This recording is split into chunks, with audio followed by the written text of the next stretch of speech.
Listen, many other videos that you have seen is this young guy, man. I mean, the first time I heard of him, I said, this guy, I'm sure he went to, let me say, NAFTI or, I don't know where he did his film training, because this guy is a visual genius.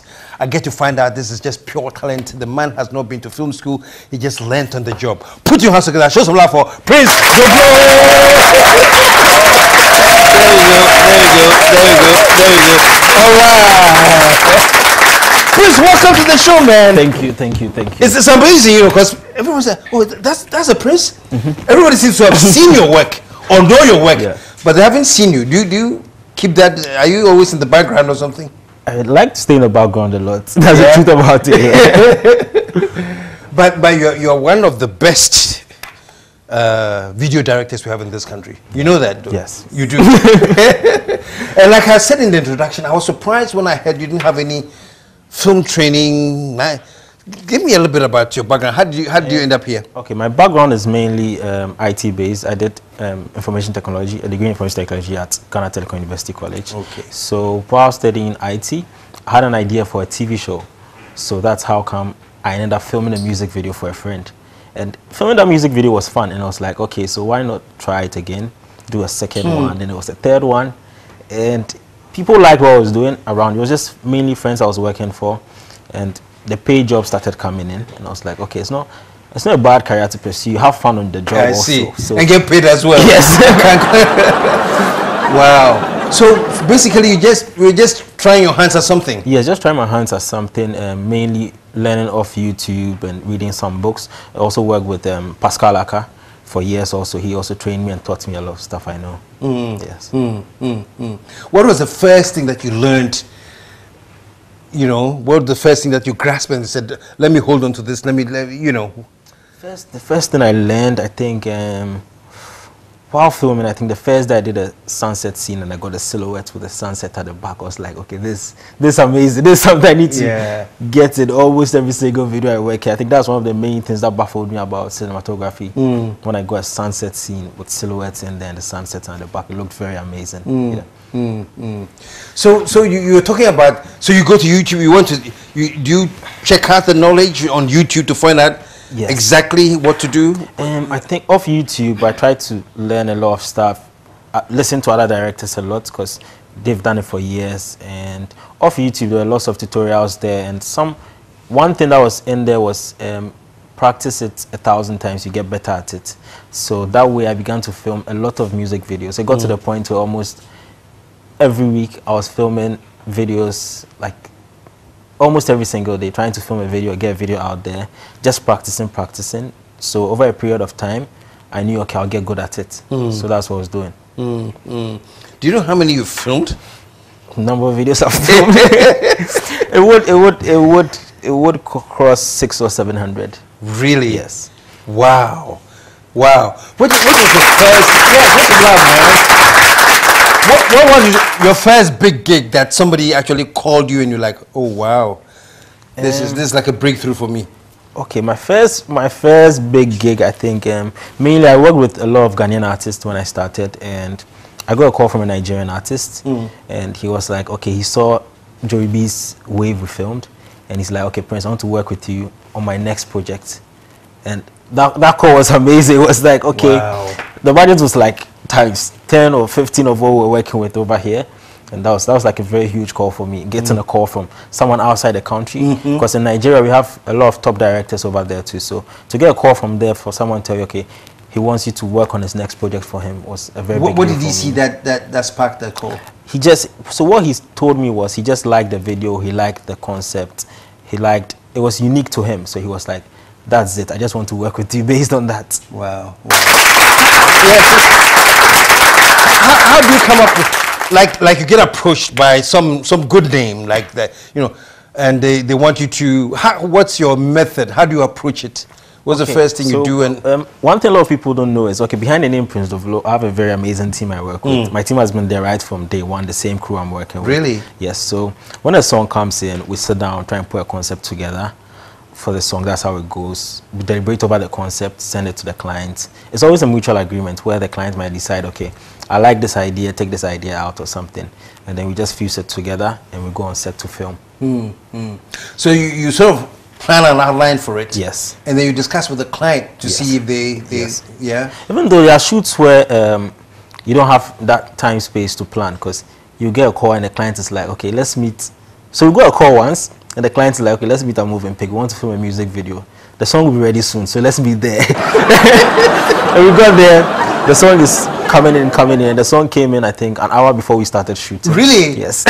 So there are times like that where you just have to listen to the song at that spot and then put something together, because the time factor is not an issue from the client or anything. It's just the situation that arises and they're like, okay, let's do it today, let's do it now. That also happens. Yeah. What has been the tightest you've done? Tightest I've done? It's always challenging every single day on every single new project you are working on, because even recently we worked with Stoneboy on his Tomorrow video, and it wasn't an easy task because we were filming in traffic, people stopping, trying to take pictures, looking into the camera and all that. And even recently with Joey B, we did Sunshine. That was supposed to be like a Western themed video. Getting props and costuming in there wasn't. So almost every new job is like we're putting 100% work in there, trying to get it to stand out, to be unique. So when you sit down at the planning stage, what do you think of? Is it the lyrics? Is this the, how do you come up with the visuals and everything? Mainly, I get a lot of inspiration from photography, and also very old videos, like videos in the 90s and the 80s and all that. I get a lot of inspiration from them. Which one? Any particular one that stands out for you? Some of these videos are very amazing. You could watch some of old videos of P. Diddy, Jay-Z, and all these, Tupac and other guys, DMX and all that, and they have very good content in there that you could learn from. And also with photography, I could see a very amazing photo and decide to turn it into a video now, because probably how it was framed or anything like that. I just see it and picture, okay, so how about we turn this into a video, or you just have a wild idea that you're trying to put out. Probably, my team and I go very crazy sometimes. Maybe you would like to put someone in a human aquarium or something, or turn someone upside down or something. So sometimes it's just going crazy and they go like, okay, let's try it and see how it turns out. That's what happens. This crazy thoughts, do they come in the post or even before you get into it? Is in pre-production, how crazy we get? How crazy we get happens pre-production, post-production. Like, it happens at any spot. It could be on set and an idea would pop up and let's say, okay, let's try it and see, and we try it and it turns out to be very amazing. We shot a video recently for EL, Joy, and the whole concept we had, we scrapped everything because we did a second lighting setup which looked much better than the original plan. And he's like, yes, this is it, that's the whole video for the song. And that was it. So it happens on set before or probably after the shoot, maybe an effect you want to work on or something. Yeah. Fantastic. What's your, do you have a core thing that inspires you? Is it the photography?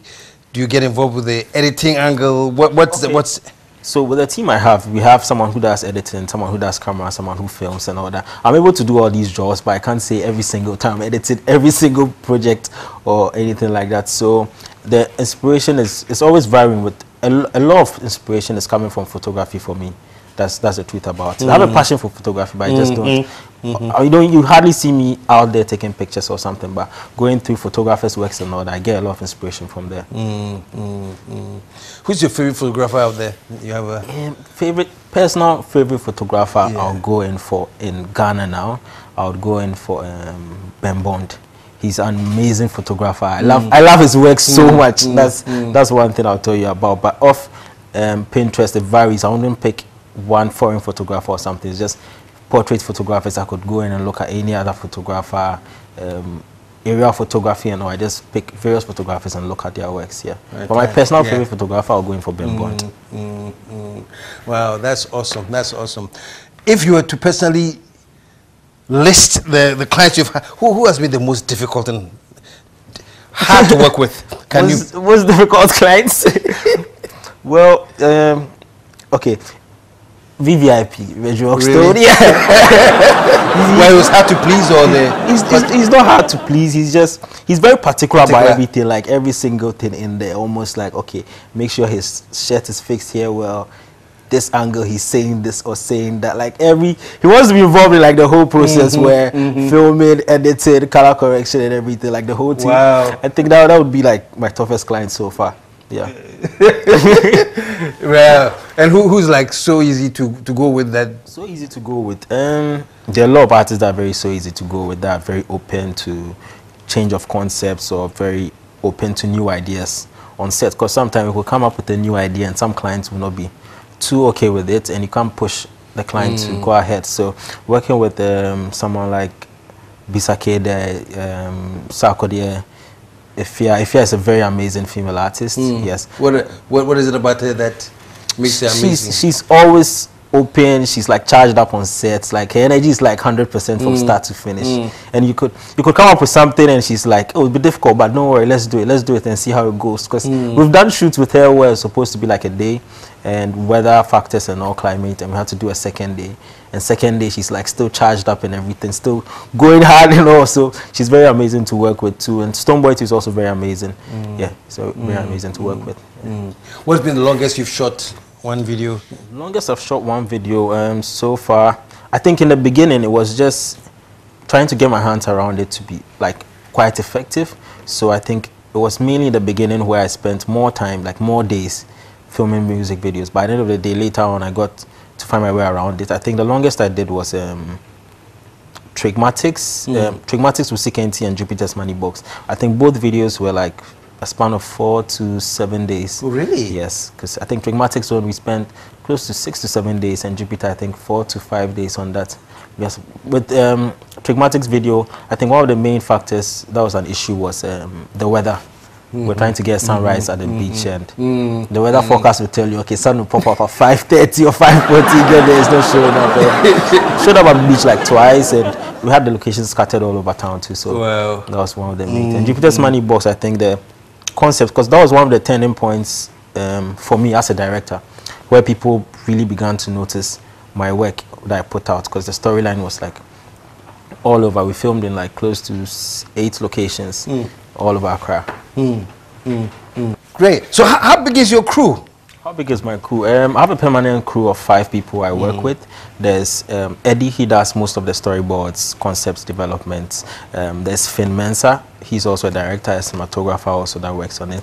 There's Mesha, who is the editor at the office too. She's also a director that works on her own projects too. So there's Fifi in there who handles like our lights and all. And then there's Spanner, he handles like grip equipments and all for us. Yeah. Wow. So how busy are you? Are you like almost filming every week or months? Almost every week we are out there working on the projects. So probably 2 to 3 projects every week. And I have an amazing crew. There are projects where the crew could still go in and handle, and we still have very good results, because some clients are open to, okay, it's a production house, not the Prince Dovlo name you're expecting to show up on set. There are clients like that that be like, okay, no, if you're not showing up, why are you? Because it's your name we see out there all the time now. Like, there are videos out there that I didn't even put any effort, not any effort, but the crew went out there, planned, they filmed and everything, and put it out there. Still with my name, but it's just under the production house. People want to see you there. See you on set. And so you're making money, some good money. It's quite okay in Ghana. It's not as good as outside working with other industries, but it's quite okay in Ghana. Where have you made most of your money? Nigeria. Nigeria, really? They pay big, eh? Yes. The industry there is just bigger. There's more money circulating in the industry over there. They understand the business. They are willing to invest. There are more investors over there that are putting into the entertainment industry now. So it's one of the biggest entertainment industries in Africa. So it's a good place to go and make some good money. Do you go there often? From time to time, I go there to film. I have projects where some of them come in here to also film too. Yeah. Wow. That's brilliant. That's brilliant. Outside of Nigeria, Ghana, where else have you gone to? Mainly it's just in Nigeria. That's why I've mainly filmed in Ghana, yes. There's all this talk about when you get to the Nigerian market, there's not too much access given to the Ghanaian. Do you feel anything like that? No, I don't feel anything like that, because working over there, I've met other directors like Mex, Unlimited LA, Sesan, and all these directors are amazing. Like, they are very open. You get there and they know, okay, I'm not too familiar with the system. They are open to let you have access to their crew, equipment, like just show you a way around and everything. That's how it is with them. They are more, they are also very united. That's I don't know how to put it, but they are united. They are open, like open-minded. They don't see you as a big competition. They are open to tell you, look, I saw this your last video you did. It's amazing. I like it. How did you do this, or how did you do that, or where did you film this? They are also open to all of that. That's one thing. You find there's a bit of difference between their attitude and the Ghanaian attitude?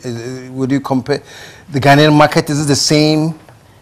Openness? The openness in there, I don't think is the same in there as in the Nigerian markets, because I think where their industry has got to is mainly about everyone putting their effort in there, and they know how the journey was and everything. So, but I think in here we have lots of young people coming up, and it's almost like competition for certain people. But some people are also that are very open-minded. I have other directors I've worked with.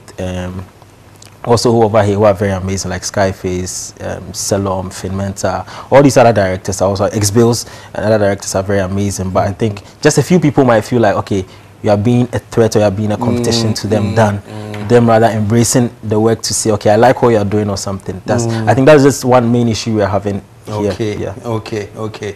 Like the competition almost leads to some kind of hostility? In a bit, somehow, it does. Yeah. Wow. Prince, who are your parents? Okay, so my mom is a trader and my dad works with customs. Okay. Yes. And how do they feel about their... okay, so mainly filming music videos. It started off in my mom's living room. Oh, really? She had no idea. she was out one day and I had a job, so I was like, okay. That was like my first major job. So on this first major job, I got a call from a client who said he wants to work on a music video. So he called me, he asked me how much do you charge, and I think what I charged him was very low. And he's like, okay, cool, he wants to do it. And he called me back like 10 minutes later and he's like, I made a call to someone. They said that's not the amount they charge for music videos. Why is this so cheap? And I was like, really? Oh. Yeah, and I was like, oh, sorry, but since you said it's your first job and all that, that's why I considered it. He's like, no, okay. So he'll double it because he wants a very good job. Wow. Like, okay, cool. So let's get this done. So fast forward to the day, my mom is out in the morning by 8 or 7. And so I got a black cloth, just put it up in the living room, push the chairs to one side like a sitting area for the clients. And I had no idea, okay, people could show up that late. So I was like, okay, let's start filming at 10 a.m. So probably by 5 or 4 we'll be done. And we could clear the place before my mom comes back. So 10 a.m., waiting for the client, they show up at 5 p.m. Wow. Wow. Oh my goodness. So we start filming at 5 p.m. and we're not even halfway through the shoot. And then my mom shows up. Mom comes home. She's back from work. So what have you done to her? And I know her, like, she's not going to take any nonsense from you. I know how my mom is. So yeah. I was mainly brought up by my mom too, so it's almost like, so now she shows up, and the time she showed up is when a lady had her hand on the wall dancing with her ass and everything.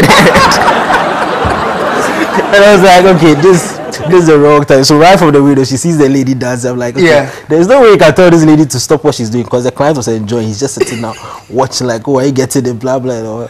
And then she just went to the corridor and she's just there watching. And I was like, okay, this is two things that would happen. I still have to approach her and tell her what's going on. So I went in there, I'm like, oh, okay, we're working on a music video. She's like, oh, okay, she went to sleep. I was like, I hope this is not this is not a situation where they can wake you up in the morning and say come or something. So she just went in and that was it. So next day, I spoke to her again. She's like, she's okay about it and all. And we had a chat, and I think I needed to buy a camera now. And she even supported me with that. I used her. I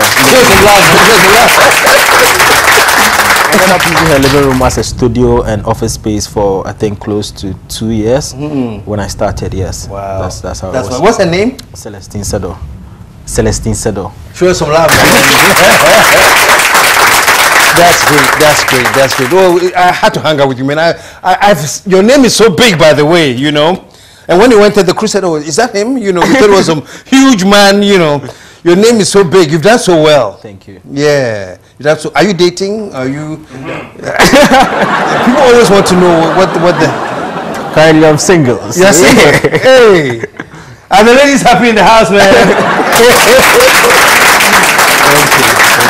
Okay. on intentionally, or you know, are they approaching but you are warding them off? Oh, funny thing is, a lot of them think you're a director, so you have all the girls around you. That's what they keep getting all the time. Yeah. So, oh, okay. Yeah. So they just assume. Every director has lots of girls. Even though some have lots of girls, me, I don't have lots of girls. You don't have lots of girls. Right here on national TV, man. We see only lots of girls, man. So all the ladies, man, you know, this is the time to chip in your CV, whatever you may have. Prince, thank you so much, man. Thank you so much, man.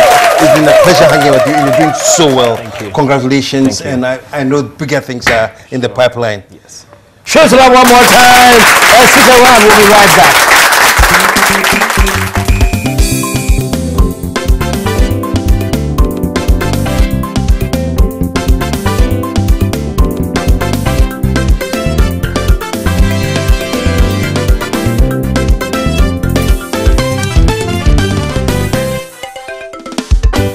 The KSM Show.